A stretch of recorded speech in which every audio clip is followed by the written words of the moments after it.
Qu'est-ce qui arrivera avant, pendant et après l'enlèvement de l'Église? C'est la question qui nous a été posée, que nous allons essayer par la grâce de l'Adonai de pouvoir vous répondre. Shalom à tous, nous sommes dans le FAQ qu'on appelle le foire aux questions. À toute mission que nous faisons, les questions qui vous nous sont posées, nous revenons avec des réponses, avec des détails pour pouvoir vous éclairer, afin que vous n'ayez pas des zones d'ombre. J'aimerais nous inviter ici à lire avec moi ensemble la première épître de Paul aux Thessaloniciens, le chapitre 4, le verset 15 jusqu'au verset 17. La Bible dit ceci: « Voici en effet ce que nous vous déclarons d'après la parole du Seigneur. Nous les vivants, restés pour l'avènement du Seigneur, nous ne dévancerons pas ceux qui sont morts.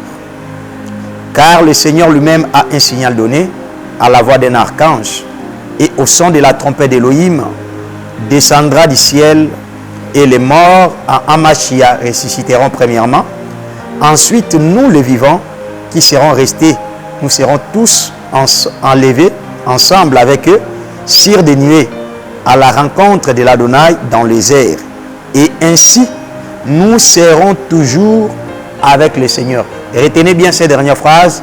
Ainsi, nous serons toujours avec le Seigneur. Alors, à la question de savoir qu'est-ce qui se passe avant l'enlèvement. Avant l'enlèvement, ce qui se passe, c'est la résurrection des morts. Car la Bible dit que nous qui sommes restés pour l'avènement, c'est-à-dire que tous qui ne sont pas morts, tous qui resteront vivants, qui auront la grâce de vivre l'enlèvement des visibles. La Bible dit que et tous ne seront pas morts, mais en un clin d'œil, ils seront transformés. Voilà pourquoi j'avais dit que l'avènement du Seigneur ou sa venue, appelé autrement l'enlèvement, se passe en un clin d'œil. Et la Bible dit, c'est là, en un clin d'œil, ils seront transformés. Mais avant cette transformation, il faudrait d'abord, primo, que les morts qui sont morts dans le Seigneur, ceux qui s'endorment, comme dit l'Écriture, soient d'abord ressuscités. Parce que la justice d'Élohim ne permettrait pas que les uns puissent dévancer les autres. Alors voilà pourquoi, que ce soit ceux qui s'endorment, que ce soit ceux qui sont restés vivants, et tous ayant servi le même Seigneur, le Seigneur ne pourra pas permettre que ceux qui sont vivants puissent dévancer les morts. Voilà pourquoi, dans sa justice, il va faire que les choses se passent au même moment. Voilà pourquoi, d'abord, la résurrection doit commencer. La résurrection des morts doit d'abord précéder. Et après que le mort soit ressuscité, c'est alors que ceux qui sont vivants verront la transmutation de leur corps, c'est-à-dire le corps charnel. Ce corps mortel doit porter l'incorruptibilité, doit porter le corps céleste, appelé autrement le corps de la gloire, le corps incorruptible. Et c'est alors que, et tous, et le vivant, et le mort, la Bible dit, ils seront réunis dans les airs. Et là, dans les airs, ils feront la rencontre de leur bien-aimé céleste que notre Seigneur, et c'est alors que se passera l'enlèvement.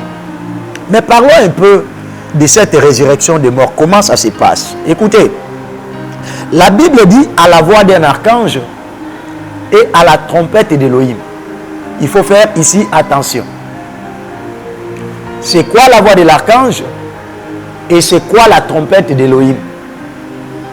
Les uns écouteront la voix de l'archange, les autres écouteront le son de la trompette. N'oubliez pas, dans le livre des Nombres, chapitre 10, en est une belle illustration où Elohim parle à Moshe de se faire des trompettes d'argent. Et la Bible dit que ces deux trompettes avaient pour raison d'annoncer soit les campements, soit les départs.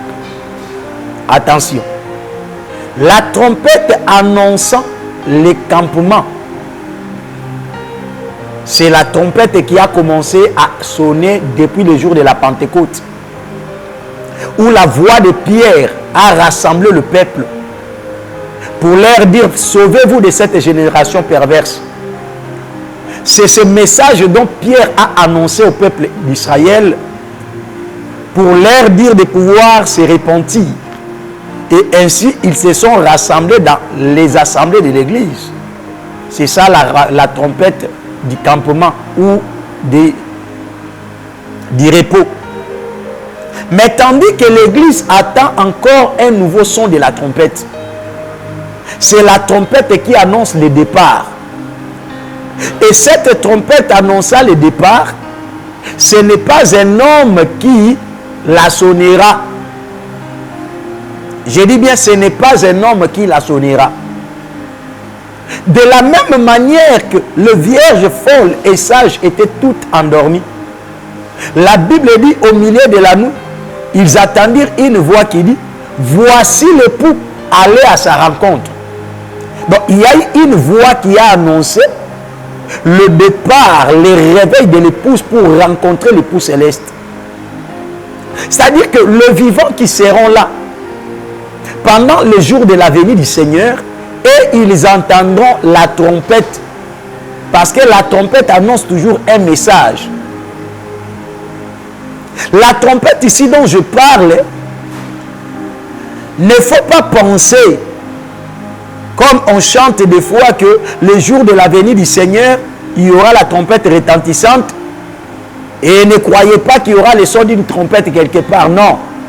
Il est écrit dans 1 Corinthiens chapitre 14, verset 6, c'est que si la trompette émettait un son confus, comment le peuple se préparera au combat?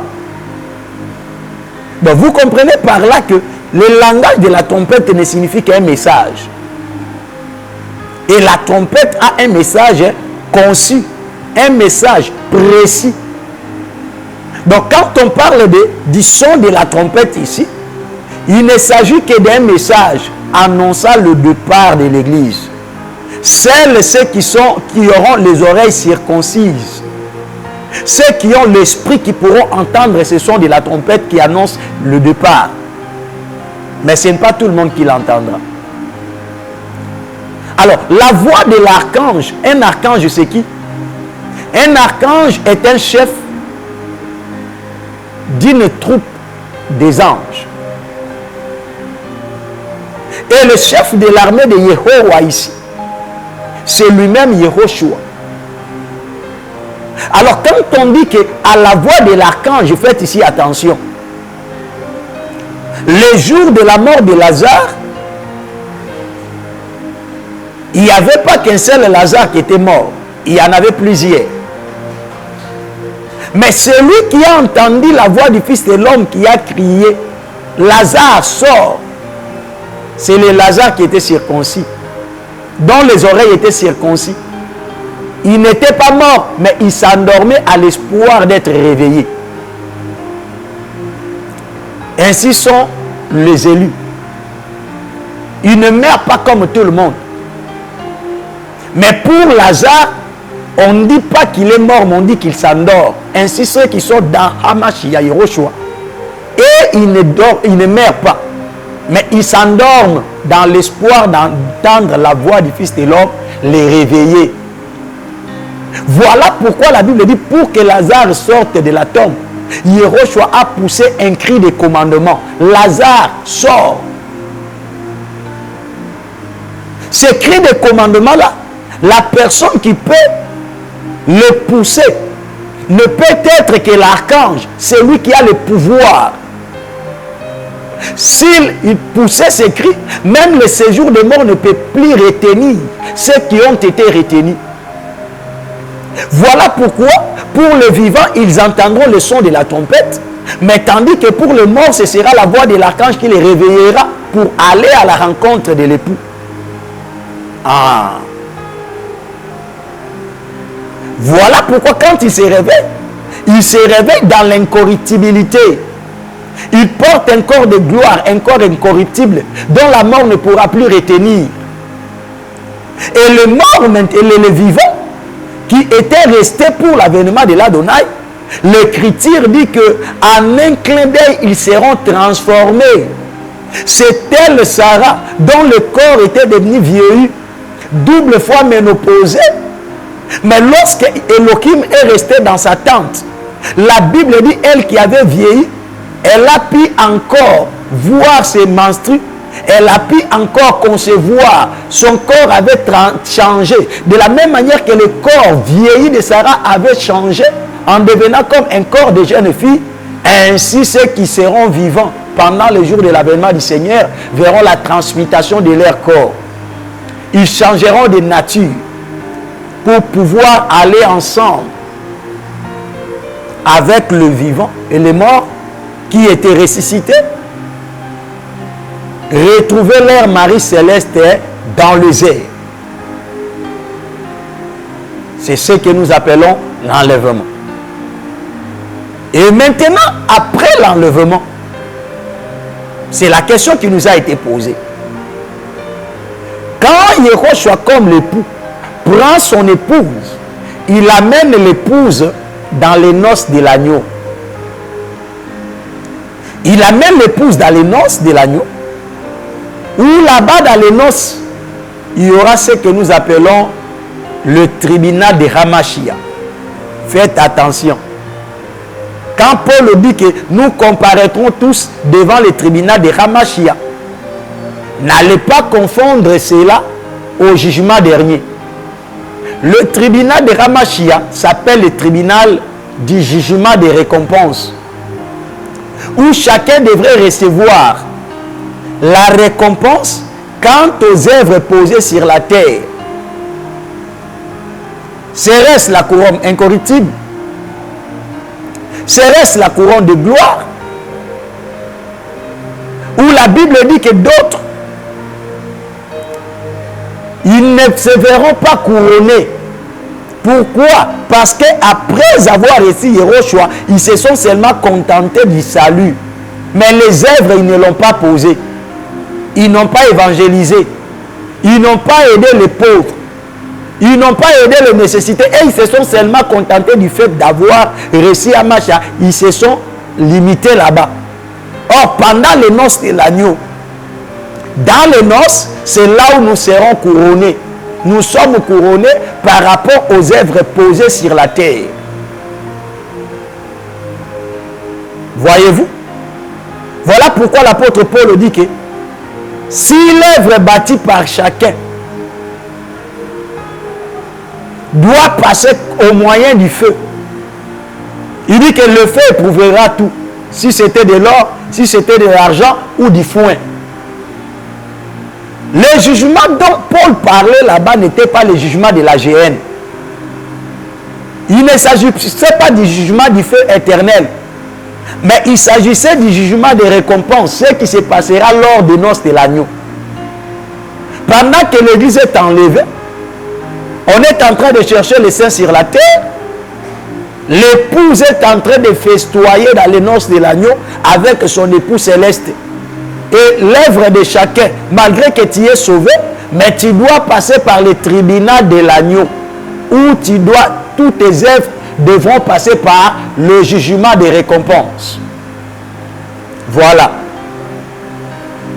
Et pendant que l'épouse festoie dans les noces, ici sur la terre, il y a maintenant l'apparition du sérum satanique, appelé autrement le Hamashia, ou encore l'Antichrist. Toute la terre se passe sous sa dictature. Et nous viendrons avec beaucoup d'ample précision dans le prochain jour pour préciser maintenant aussi qu'est-ce qui se passera pendant la grande tribulation. Parce qu'il ne faut pas oublier, dans Apocalypse 13, on parle de deux bêtes. Il y a la bête qui sort de la mer, il y a aussi la bête qui sort de la terre. Ces deux bêtes ne sont pas les mêmes et n'ont pas les mêmes missions. Ils sont toutes deux des bêtes, mais il ne s'agit pas ici d'un même personnage. Il y a une bête politique, il y a aussi une bête religieuse, qui ont eu des missions tout à fait distinctes. Ne l'oubliez pas. Mais pendant que le monde vit maintenant cette dictature mondiale, pendant que certains seront martyrisés pour avoir continué de confesser le nom du Seigneur, pendant ces moments-là, la vraie épouse, les élus, et ils festoieront avec l'époux céleste. C'est même la phrase où on a lu avec vous ici dans 1 Thessaloniciens, où l'apôtre Paul dit, nous serons avec lui toujours. Le mot toujours là signifie les 7 années littérales où se passe la grande tribulation. Les 7 années séparant l'enlèvement de la venue, du retour de Yehoshua HaMashiach. Et ce sera pendant ces 7 années où l'épouse vivra les délices dans les airs. Alors la question que moi je te pose, es-tu bien préparé? As-tu déjà lavé ta robe de noces? Sache qu'en dépit de tout, le fait que tu pars à l'église ne suffit pas. Le fait que tu travailles dans tel ou tel autre service dans l'église ne suffit pas. Mais nous devons aussi produire les œuvres. Car l'apôtre Jacques a dit, montre-moi ta foi sans les œuvres. Moi, je te prouverai ma foi par les œuvres. Tu ne passeras pas dans le jugement de la condamnation. Oui, ça c'est vrai. Parce que ceux qui ont reçu Yehoshua HaMashiach, ils passeront de la mort à la vie et non ne passeront au jugement. Mais n'oublie pas que personne ne sera exempté du tribunal de HaMashiach qui sera le tribunal des récompenses. Ou en dehors du salut que nous avons reçu, nous devons travailler pour ce salut afin d'être couronnés, afin de pouvoir en recevoir la récompense. Laisse que Yehoshua HaMashiach vous bénisse et vos questions nous sont toujours les bienvenues parce que tout ce que nous vous répondons ici, c'est sur base des questions que vous posez soit sur TikTok, c'est sur base des questions que vous nous posez sur Facebook et aussi sur commentaires dans YouTube. Mettez vos commentaires sur YouTube parce que c'est sur base de ces commentaires-là que nous venons vous répondre au travers de ces facs ici. Que le Seigneur vous bénisse.